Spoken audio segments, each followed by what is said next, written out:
This is our second Mexican lager tasting, this time in cans.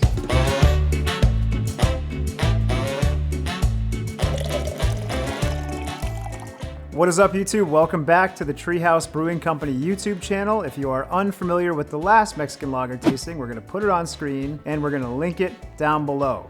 Thanks to your suggestions in the comments, we are gonna taste these beers in cans this time instead of bottles, A, to see if it makes a difference, and B, to see if maybe we pick a different winner. Unfortunately, we did not have Dos Equis, which was our winner last time. Oh, come on! We weren't able to find it when we canvassed all the liquor stores that were local to us. However, we did include a beer that we made here at Treehouse called El Mago, which is our homage to the historic and classic Mexican style lager. Let's see how it fares. Moving into sample number 1. I want to mention right out of the gate that we use these black glasses because last time I know that these beers had different appearances. I didn't want to be biased at all. We also don't filter our beer, so I would probably be able to pick out El Mago. It would probably have a little bit more haziness to it than these filtered counterparts. Clean, sweet, modest, little bit of hop character there on the finish. All things considered, well-rounded, balanced, not too bad. Sample number 2.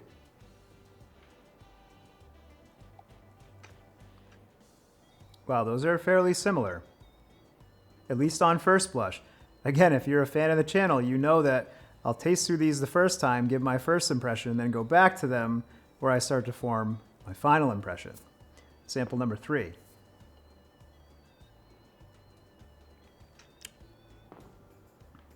These are interesting. Clean, sweet, drinkable. All three of these had a little bit of a hop character that I wasn't particularly fond of.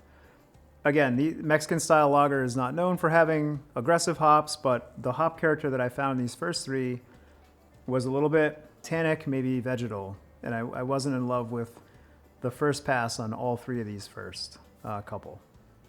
Sample number 4. Ooh, this one's interesting. The most different on the nose than the first three for sure. Wow. I like that a lot on first pass. Has some like floral hop characteristics up front, sweet malt in the middle, and then that finish is much cleaner. Even though there's a mild bitterness there, doesn't have sort of the vegetal thing that I was getting off of the first three. So on the first pass, I really enjoyed that sample number 4. Sample number 5.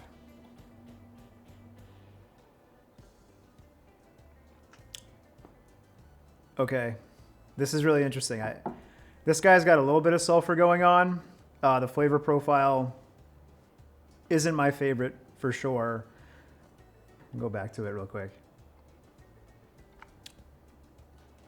Yeah, that one struck me on first blush as a tiny bit muddled.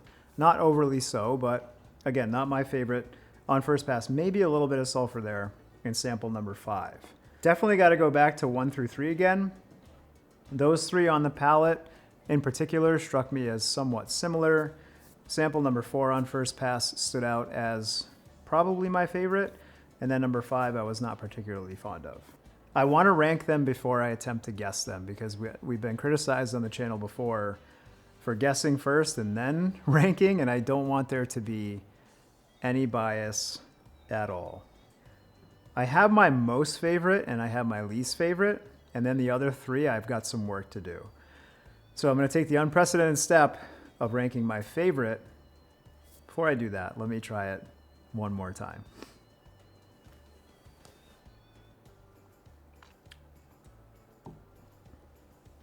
Yeah, I mean, cereal malt character, floral hoppiness.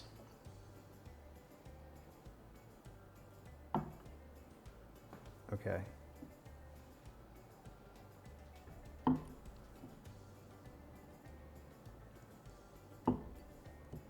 It is very hard in the black glasses. I just want to make that abundantly clear to viewers at home. You may think it's easy. I can't stress that. This is like my 10th or 12th tasting that we've done. Every time I do it in black glasses, it's an order of magnitude more difficult to form impressions based on your sensory analysis alone.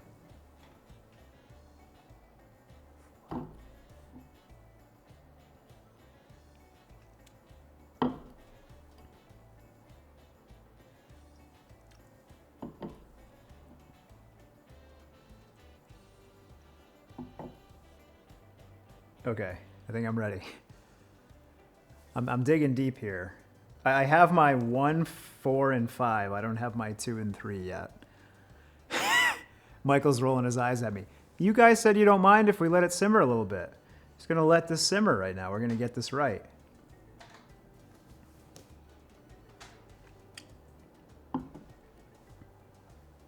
Just using this as an excuse to drink while I'm on the clock.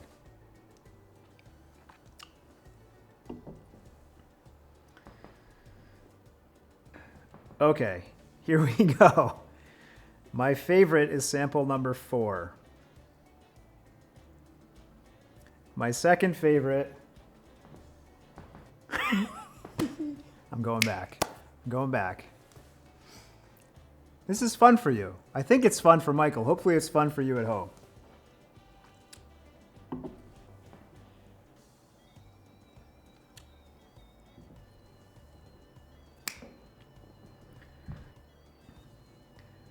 Second favorite is sample number 1. Third favorite is sample number 3. Fourth favorite is sample number 2. And least favorite is sample number 5. So, I'm guessing. I don't want to know. So I said 1, 2, 3, 4, 5. Here's my guess.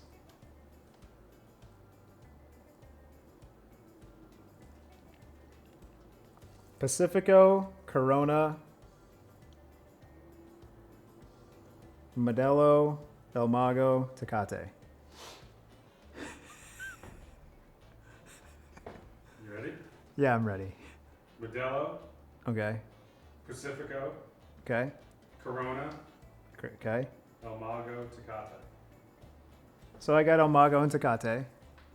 So this is Modelo, this is Pacifico, and this is Corona.